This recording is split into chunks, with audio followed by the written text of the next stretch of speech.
Hi, I'm Sarah, and today we're going to upcycle a chest of drawers with an embossed effect on a budget.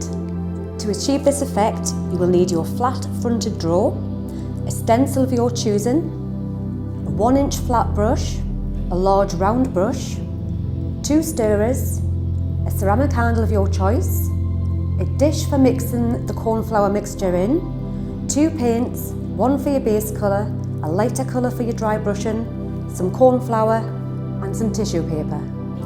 So the first step is to choose your base colour paint and give it a good stir, just to make sure that all the chalk particles in the bottom are mixed through.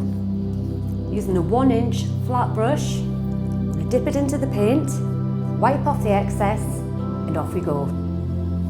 One of the benefits of using chalk paint is that no prior sanding or priming is needed, and it's also good to paint in the same direction of the grain to ensure a nice, smooth, professional finish. Once the paint is dried, usually around about 20 minutes, it's time for the embossing part. You will need some cornflour, the same paint that you used for your base colour, stencil of your choice and a stirrer.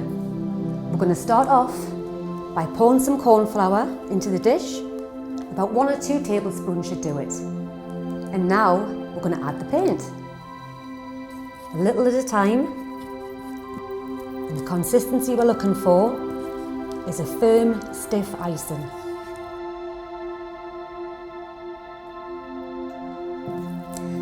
So now that the mixture is thoroughly stirred, I'm going to stand the drawer on one end, stencil of our choice, and we're only actually going to use the bottom part of this stencil. Place it where you would like the stencil, and now we're ready to apply the mixture. We start off with about that much. We smooth it on in one direction. It doesn't matter how much you put on because we're going to even it out at the end.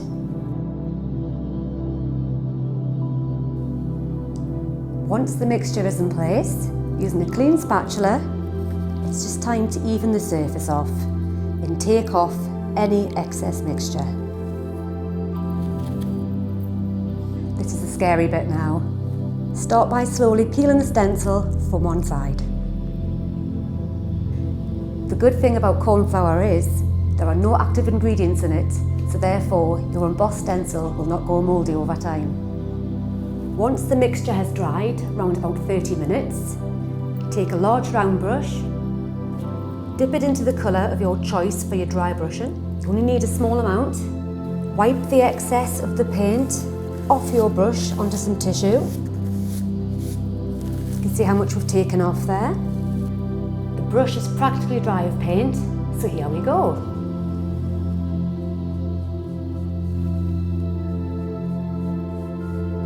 Now it's good to start off with a little bit of paint first of all.